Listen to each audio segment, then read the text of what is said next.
اعوذ باللہ من الشیطان الرجیم بسم اللہ الرحمن الرحیم الحمد للہ رب العالمین وصلی اللہ علی سیدنا محمد وآلہ الطیبین الطاہرین واللعنۃ الدائمۃ الباقیۃ علی اعدائہم اجمعین من الآن الی قیام یوم الدین آمین یا رب العالمین اما بعد فقد قال مولانا امیر المؤمنین من الذنوب ذنوب لا تغفر الا بعرفات۔ السلام علیکم ورحمۃ اللہ وبرکاتہ۔ روز عرفہ کی مناسبت سے کچھ معروضات آپ کی خدمت میں پیش کرنا چاہتا ہوں، مالک کی بارگاہ میں یہ دعا کرتے ہوئے کہ کریم پروردگار روز عرفہ ہمارے تمام گناہان کبیرہ و صغیرہ کی مغفرت فرما۔ آپ جانتے ہیں کہ 12واں اسلامی مہینہ ہے، ماہ ذی الحجہ، بڑا باعظمت مہینہ ہے، مختلف مناسبات ہیں ماہ ذی الحجۃ الحرام میں، یہاں تک کہ سورہ فجر میں جو ابتدائی آیات میں پروردگار نے قسم کھائی ہے والفجر ولیال عشر، علماء ماہرین علوم قرآن نے یہ بیان کیا ہے کہ ابتدائی 10 راتیں ماہ ذی الحجہ کی مراد ہیں جن کی قسم کھائی ہے کریم پروردگار نے۔ آپ پڑھیے سورہ حج کو، سورہ حج کی آیت نمبر 28 میں پروردگار نے اشہر معلومات کا تذکرہ کیا ہے، علماء نے بیان کیا اس سے مراد ماہ ذی الحجۃ الحرام ہے۔ اسی طرح وہ 10 دن جنہیں خداوند کریم نے جناب موسیٰ کے لیے 29 دنوں میں اضافہ کر کے بیان کیا، وہ بھی ماہ ذی الحجۃ الحرام کے ابتدائی 10 دن ہیں۔ زمان جاہلیت میں ماہ ذی الحجہ کے مختلف نام تھے، جن میں برک نام بھی کتابوں میں ذکر ہوتا ہے۔ ابتدائی اس مہینے کی بڑی بابرکت مناسبت سے، جس میں کائنات کے امیر یعصب الدین امیر المؤمنین حضرت علی مرتضیٰ اور شہزادی کونین صدیقہ طاہرہ حضرت فاطمۃ الزہرا سلام اللہ علیہا کے عقد ازدواج کی تاریخ، جو ہم سب کے لیے ایک پیغام رکھنے والی تاریخ ہے کہ آج ہم اپنے گھر گھرانوں کو، اپنے خانوادوں کو، اپنے گھریلو مسائل کو ان معصوم ہستیوں کی روش زندگانی پر عمل کرتے ہوئے آگے بڑھائیں۔ متعدد مناسبات، جہاں امام محمد باقر علیہ السلام کی شہادت ہے، وہیں ہمارے اور آپ کے 10ویں امام حضرت امام علی نقی علیہ السلام کی ولادت باسعادت کی تاریخ ماہ ذی الحجہ میں، نہیں اور آسان کر دوں، عید سعید غدیر، عید اللہ الاکبر، اعلان ولایت امیر المؤمنین کا اہتمام اسی ماہ ذی الحجہ کی 18 تاریخ کو پوری دنیا میں جشن منایا جاتا ہے۔ البتہ ضرورت اس بات کی ہے کہ ہم ولایت کے معنی و مفہوم کو سمجھیں اور ناز کریں اپنی قسمت پر کہ کریم پروردگار نے ہمیں عاشقان و موالیان حیدر کرار میں شمار کیا ہے۔ عید مباہلہ اسی ماہ ذی الحجۃ الحرام میں، عید قربان اسی ماہ ذی الحجہ کی 10 تاریخ کو، اور پھر روز ترویہ اسی ماہ ذی الحجہ کی 8 تاریخ کو، اور روز عرفہ عید قربان سے ایک روز قبل اسی ماہ ذی الحجۃ الحرام میں۔ روز عرفہ روز دعا و مناجات ہے۔ روز عرفہ مالک کی بارگاہ میں اپنے گناہوں کی مغفرت طلبی کی دعوت دیتا ہے۔ روز عرفہ اپنے عقیدہ توحید کو مضبوط بنانے کا بہترین موقع فراہم کرتا ہے۔ میں آپ کی خدمت میں دعا کے سلسلے میں چند ایک مطالب بیان کرنا چاہتا ہوں۔ چونکہ روز عرفہ متعدد اعمال ذکر ہوئے ہیں، غسل کرنا، نمازوں کو پڑھنا، زیارت سید الشہداء کی تلاوت کرنا، سرکار سید الشہداء کی زیارت کے لیے کربلائے معلیٰ جانا، اور انہی اعمال میں ایک عمل ہے دعائے عرفہ کی تلاوت کرنا۔ دعائے عرفہ سید الشہداء حضرت امام حسین سے بھی ہم تک پہنچی ہے، اور دعائے عرفہ سید الساجدین زین العابدین میر کاروان حسینی ذو الصفینات حضرت امام سجاد علیہ السلام سے بھی ہم تک پہنچی، جو آج صحیفہ سجادیہ میں موجود ہے۔ پروردگار عالم نے سورہ فرقان کی آیت نمبر 77 میں ارشاد فرمایا قل ما یعبؤ بکم ربی لولا دعاؤکم۔ مفسر قرآن شیخ محسن علی نجفی نے اس کا ترجمہ کیا، کہہ دیجئے اگر تمہاری دعائیں نہ ہوتی تو میرا رب تمہاری پرواہ ہی نہ کرتا۔ یعنی آج اگر سماج میں باعزت زندگی بسر کر رہے ہیں، اگر آج وقار، مرتبہ، عزت کی نگاہ سے دنیا دیکھ رہی ہے تو یقیناً اہل بیت اطہار علیہم السلام کے الطاف اور ان کی دعائیں ہمارے شامل حال ہیں۔ میں یوں ہی نہیں کہہ رہا ہوں، وقت کے امام نے بھی یہ بیان فرمایا انی لا استغفر اللہ لمذنب الشیعاتنا فی کل یوم واللیل الف مرہ، میں اپنے گنہگار شیعوں کے لیے ہر شب و روز 1000 مرتبہ طلب مغفرت کرتا ہوں مالک کی بارگاہ میں۔ یقیناً تمام تر دعائیں مالک کی بارگاہ میں طلب کی جانی چاہیے، البتہ دعاؤں کا سلیقہ ہمیں کہاں سے ملے گا؟ اہل بیت اطہار علیہم السلام سے۔ روز عرفہ روز دعا ہے، روز عرفہ روز توبہ ہے، روز عرفہ مالک کی بارگاہ میں مغفرت طلبی کا بہترین موقع ہے۔ ہم سے گناہ سرزد ہوتے ہیں، لیکن مسئلہ یہ ہے کہ ہم مالک کی بارگاہ میں گناہوں کا اقرار و اعتراف نہیں کرتے، اور اس کی وجہ یہ ہے، آپ پڑھیے قرآن کریم، پروردگار نے متعدد مقامات پر توبہ کرنے کی نصیحت کی ہے، توبہ کرنے کی دعوت دی ہے، توبہ نصوح کی دعوت دی ہے۔ میں اختصار کے پیش نظر ان تمام آیتوں کو پیش نہیں کرنا چاہتا ہوں، لیکن اتنا ضرور عرض کروں گا کہ آخر ہم مالک کی بارگاہ میں اپنے گناہوں کی توبہ کیوں نہیں کرتے ہیں؟ کیونکہ شیطان قرآن مجید کی ان آیتوں کے بارے میں بار بار یہ وسوسہ کرتا ہے، یہ تم سے مربوط نہیں ہے، تم سے متعلق نہیں ہے۔ نتیجہ کیا ہوتا ہے کہ انسان اپنے گناہوں پر گناہوں کا انبار لگاتا رہتا اور پھر چاہتا ہے کہ مقرب الی اللہ بن جائے، درگاہ خداوندی میں اس کا عظیم مرتبہ ہو جائے۔ میں آپ کے سامنے امیر المؤمنین حضرت علی مرتضیٰ علیہ السلام کی ایک روایت پیش کروں۔ مولا کائنات کیا فرماتے ہیں؟ امام العارفین ہیں علی مرتضیٰ، فرماتے ہیں للدعاء شروط اربعہ، دعا کے لیے 4 شرطیں ہیں۔ الاول، پہلی شرط احضار النیہ، والثانی اخلاص السریرہ، والثالث معرفت المسئول، والرابع الانصاف فی المسئلہ۔ میں تھوڑی سی توجہ چاہوں گا آپ کی۔ امیر المؤمنین نے بیان فرمایا کہ دعا کے لیے 4 شرطیں ہیں۔ پہلی شرط احضار النیہ، صحیح دعا کرنا، یہ نہایت اہم ہے۔ کیا دعا کی جائے؟ آپ پڑھیے قرآن مجید کی دعاؤں کو، جس چیز کی سب سے زیادہ دعا کی گئی ہے مالک کی بارگاہ میں وہ ہے مغفرت طلبی۔ ربنا اغفر لی ولوالدی وللمؤمنین یوم یقوم الحساب۔ اس قسم کے مضمون کی متعدد آیتیں ہیں جن کا شمار قرآنی دعاؤں میں ہوتا ہے۔ آپ پڑھیے قرآنی دعاؤں کو۔ میں آپ کی خدمت میں عرض کروں، پیغمبر اعظم ختم مرتبت حضرت محمد مصطفیٰ صلی اللہ علیہ وآلہ وسلم خطبہ ارشاد فرما رہے ہیں، اور نبی اعظم دوران خطبہ عذاب پروردگار کا تذکرہ کر رہے ہیں۔ نبی اعظم کا ایک صحابی جوان ہے، جب عذاب پروردگار کا تذکرہ سنتا ہے مالک کی بارگاہ میں دعا کرتا ہے، خدایا میرے اندر اتنی طاقت نہیں ہے، تاب و توان نہیں میرے اندر کہ میں روز قیامت تیرے عذاب کو برداشت کر سکوں، تو اسی دنیا میں مجھے سزا دے دے۔ تو اگر بیمار کرنا چاہے تو مجھے بستر علالت پر لٹا دے، اپنا عذاب اسی دنیا میں مجھے عطا کر دے۔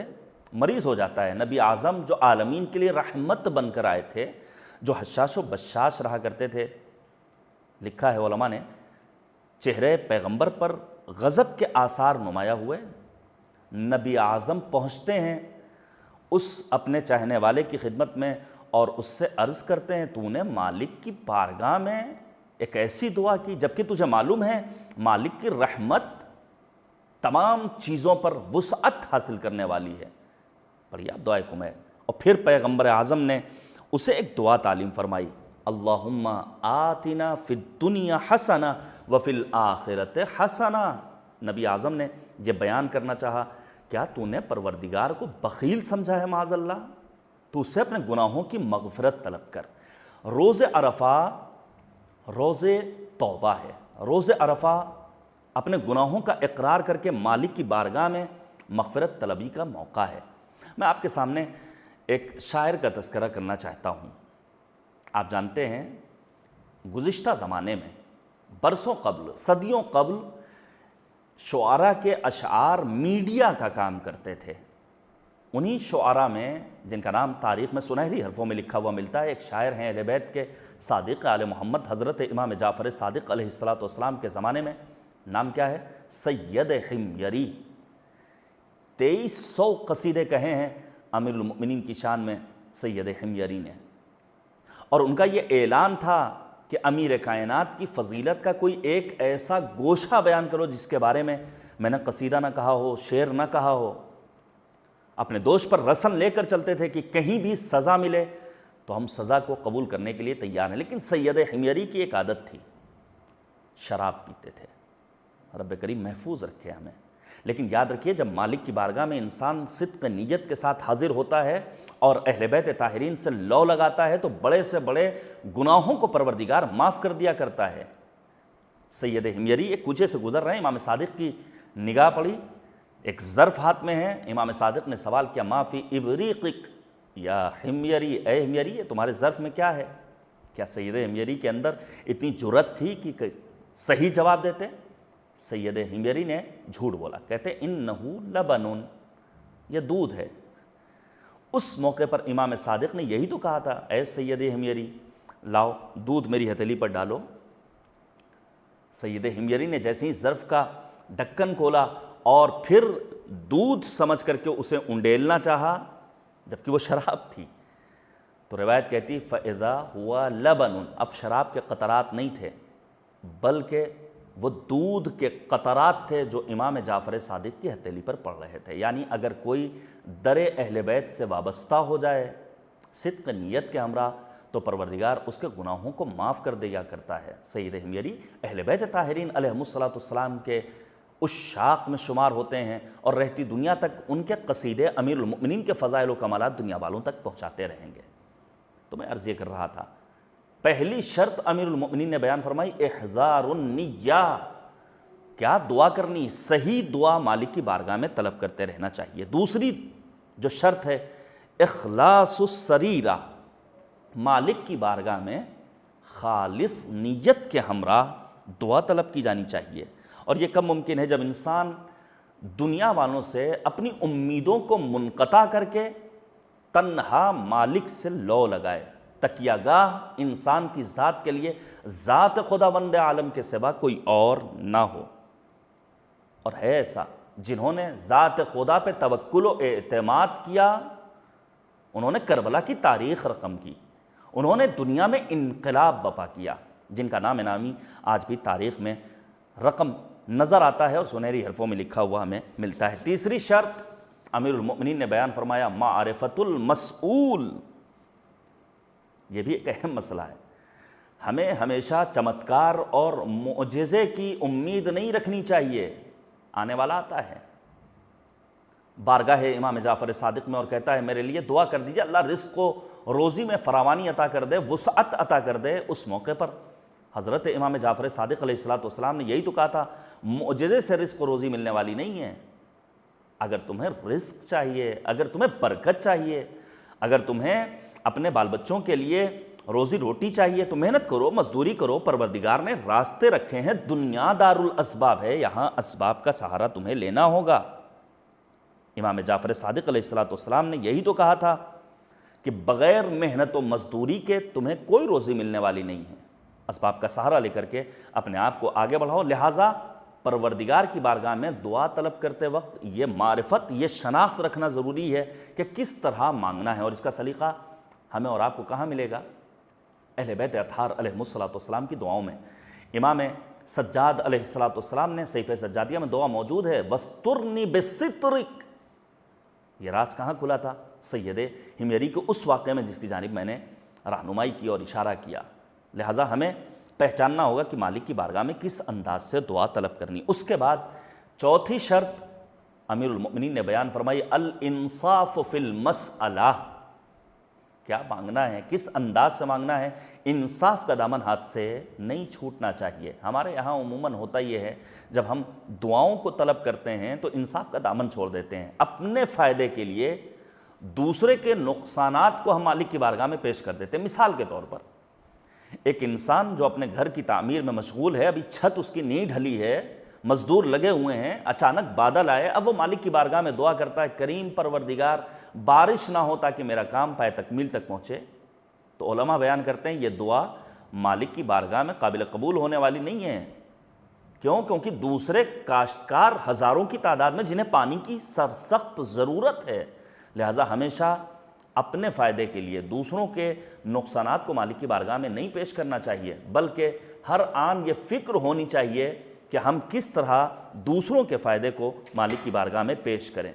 میں آپ کی خدمت میں امیر المؤمنین یعصب الدین حضرت علی مرتضیٰ علیہ السلام کی وصیت کے فقرات پیش کروں۔ پڑھیے آپ مکتوب نمبر 31 کو، جو تاریخ اسلام کا پہلا منشور حیات ہے۔ مولا کائنات حضرت علی مرتضیٰ علیہ السلام دعا قبول نہ ہونے کے مختلف اسباب بیان فرماتے ہیں۔ مثلا یہ آپ سنتے رہتے ہیں، دعا قبول نہیں ہو رہی، کیوں؟ کیونکہ پروردگار بندوں کا امتحان لینا چاہتا ہے۔ مختلف طریقے ہیں پروردگار کی جانب سے بندوں کو آزمانے کے لیے۔ یہ بلا، یہ کووڈ-19، یہ کورونا وائرس، یہ سیلاب، یہ زلزلہ، اس طرح کے مختلف حالات کا سامنا انسان کرتا ہے، کیوں؟ تاکہ پروردگار آزمائے کہ کون تم میں سے دنیا انسانیت میں، کاروان بشریت سے تعلق رکھنے والوں میں واقعی معنی میں بندہ پروردگار ہے۔ احسن عمل کے اعتبار سے کون بہتر ہے جو تقرب الی اللہ کی منزلوں سے ہمکنار ہو سکے۔ دوسری وجہ جو مولا کائنات نے بیان فرمائی کہ جو انسان دعا طلب کر رہا ہے، بسا اوقات وہ دعا اس کے حق میں مصلحت نہیں رکھتی، ابھی اس کے لیے مناسب نہیں کہ پروردگار اس کی دعاؤں کو قبول کرے، لیکن چونکہ انسان کو علم نہیں، اور اگر علم ہے بھی تو محدود علم رکھتا ہے، لہذا مالک سے گلہ و شکوہ کرنے لگتا ہے، مالک سے اپنا رابطہ توڑ لیتا ہے، مصلح عبادت چھوڑ دیتا ہے، پروردگار کی بارگاہ میں دست سوال بلند کرنا چھوڑ دیتا ہے، جبکہ پروردگار عالم مطلق ہے، اس سے معلوم ہے کہ کون سی دعا کس وقت کس بندے کے حق میں مستجاب ہونی چاہیے۔ تیسری وجہ مولا کائنات نے بیان فرمائی کہ اگر آج کسی کے حق میں دعا قبول نہیں ہو رہی ہے تو روز قیامت مالک کی بارگاہ میں اسے اس دعا کا ثواب ملے گا۔ اسی لیے روایات میں ملتا ہے جب یہ ثواب اسے ملے گا تو دیگر بندے مالک کی بارگاہ میں یہ آرزو کریں گے، کاش دنیا میں میری فلاں دعا پروردگار نے قبول نہ کی ہوتی تو آج اس کا اجر و ثواب مالک کی بارگاہ میں ہمیں نصیب ہو رہا ہوتا۔ بس میں بات کو تمام کروں، یقیناً روز عرفہ روز دعا و مناجات ہے۔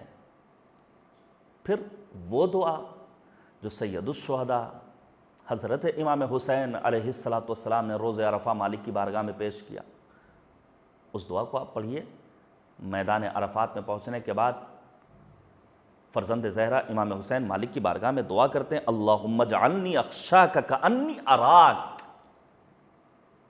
بڑا قیمتی جملہ ہے دعائے عرفہ کا جو امام حسین مالک کی بارگاہ میں پیش کر رہے ہیں۔ آپ جانتے ہیں دو لفظیں استعمال ہوتی ہیں، ایک خوف اور دوسرے خشیت۔ سید الشہداء امام حسین نے دعائے عرفہ کے اس ایک جملے میں خوف کا لفظ استعمال نہیں کیا ہے بلکہ خشیت کو پیش کیا۔ خوف اور خشیت میں فرق ہے۔ اگر عذاب پروردگار سے ڈرا جائے تو یہ خوف کہلاتا ہے، لیکن اگر مالک کی کبریائی، مالک کی عظمت و جلالت نگاہوں کے سامنے ہو تو انسان کے وجود میں خشیت پیدا ہوتی ہے۔ پروردگار ہم سب کو خشیت کی منزلوں سے ہمکنار کریں۔ خشیت کس کے یہاں آتی ہے؟ یقیناً علماء صاحبان علم خشیت کی منزلوں سے ہمکنار ہوتے ہیں۔ اسی لیے مالک نے ارشاد فرمایا انما یخشی اللہ من عبادہ العلماء، پروردگار عالم کی ذات سے خشیت رکھنے والے صاحبان علم کے سوا کوئی اور لوگ نہیں ہوتے ہیں۔ اب میں آپ کے سامنے پیش کروں کہ پروردگار کے حضور خود کو قرار دینے کے چند ایک اثرات ہیں۔ سب سے پہلے انسان گناہ ترک کر دیتا ہے۔ ہم اگر مالک کے حضور اپنے آپ کو پیش کر دیں تو انسان گناہوں سے راہ فرار اختیار کرتا ہے۔ معمار انقلاب حضرت آیت اللہ العظمیٰ روح اللہ موسوی خمینی کا وہ قیمتی جملہ آپ کے ذہن میں محفوظ ہوگا۔ امام خمینی نے کیا فرمایا تھا؟ عالم محضر خداست، در محضر خدا معصیت نہ کنیت۔ یہ دنیا مالک کی نگاہوں کے سامنے، خدا کی نگاہوں کے سامنے گناہوں سے بچو۔ قرآن کریم نے کیا ارشاد فرمایا؟ الم یعلم بان اللہ یرا، کیا انسان نہیں جانتا کہ پروردگار اسے ہر آن ہر لحظہ دیکھ رہا ہے؟ جب انسان مالک کے حضور اپنے آپ کو پیش کر دیتا ہے تو مصیبت پر صبر کرنا آسان ہو جاتا ہے۔ یہی امام حسین جن کی دعائے عرفہ ہم اور آپ روز عرفہ تلاوت کرتے ہیں، صبح عاشور سے عصر عاشور تک امام حسین نے جنازوں پر جنازے اٹھائے ہیں، اصحاب کے جنازے، گود کے پالوں کے جنازے، علی اکبر کا جنازہ، علی اصغر کا جنازہ، عباس دلاور کا جنازہ، ہر ایک جنازے کو دیکھنے اور اٹھانے کے بعد خیمے تک لانے کے بعد امام حسین ایک ہی جملہ کہتے تھے، الہی رضی تو بے رضاک۔ مصیبتوں کو برداشت کرنا امام حسین کے لیے آسان ہو گیا۔ جب انسان مالک کے حضور اپنے آپ کو پیش کر دیتا ہے تو لذت بندگی اسے نصیب ہوتی ہے، پھر وہ بندگی پروردگار کا لطف حاصل کرتا ہے۔ اسی لیے تو امیر المؤمنین نے بیان فرمایا تھا، میں جب کبھی پروردگار سے گفتگو کرنے کا مشتاق ہوتا ہوں تو آیات قرآن کریم کی تلاوت کرنے کے لیے بیٹھ جایا کرتا ہوں۔ جب انسان مالک کے حضور اپنے آپ کو پیش کر دیتا ہے تو پھر خلوت و جلوت، لوگوں کی نگاہوں کے سامنے اور تنہائی کوئی فرق نہیں رکھتی۔ وہ لوگوں کی نگاہوں کے سامنے ہو یا تنہائی میں ہو، وہ اپنے آپ کو مالک کے حضور پیش کر تقرب الی اللہ کی منزلوں سے ہمکنار ہوتا ہے، اطمینان قلب حاصل ہوتا ہے۔ آج اختلافات کے شکار ہمارے گھرانے، خانوادے کا شیرازہ بکھرتا ہوا نظر آ رہا ہے، طلاق کی شرح میں اضافہ ہو رہا ہے۔ کیوں؟ وجہ یہی ہے، وجہ یہ ہے کہ لوگوں کے یہاں اطمینان قلب نہیں ہے۔ اضطراب قلب کا شکار افراد ان لڑائیوں میں، ان جھگڑوں میں پڑ جاتے ہیں، نتیجے میں وہ گھر جسے گلشن کے مانند معطر نظر آنا چاہیے، وہاں خزاں کی فضا نظر آتی ہے اور ہر طرف اجڑا ہوا ایک سما نظر آتا ہے۔ بس میں اپنی بات کو تمام کروں گا التماس سے دعا کے ہمراہ کہ روز عرفہ دعا کریں مالک کی بارگاہ میں، گناہوں کی توبہ کرنے کے ساتھ ساتھ اپنے مومن بھائیوں کو، دنیا انسانیت کو، عتبات عالیات کی حفاظت کرنے والوں کو، مراج اعظام کو اپنی دعاؤں میں یاد رکھیں۔ بہت خوب کہا تھا برادر بزرگوار مولانا نجیب زیدی نے کہ رب کے آگے دفتر جرم و خطا رکھ دیجئے، روز ہے عرفے کا ہر شکوہ گلا رکھ دیجئے، آپ ہیں معبود ہے اس کے سوا کوئی نہیں، زندگی کا ہر ورق اپنا کھلا رکھ دیجئے، زندگی تاریکیوں میں گم نہ ہو جائے نجیب، زیست کے ہر موڑ پر شمع دعا رکھ دیجئے۔ التماس سے دعا، خدا حافظ۔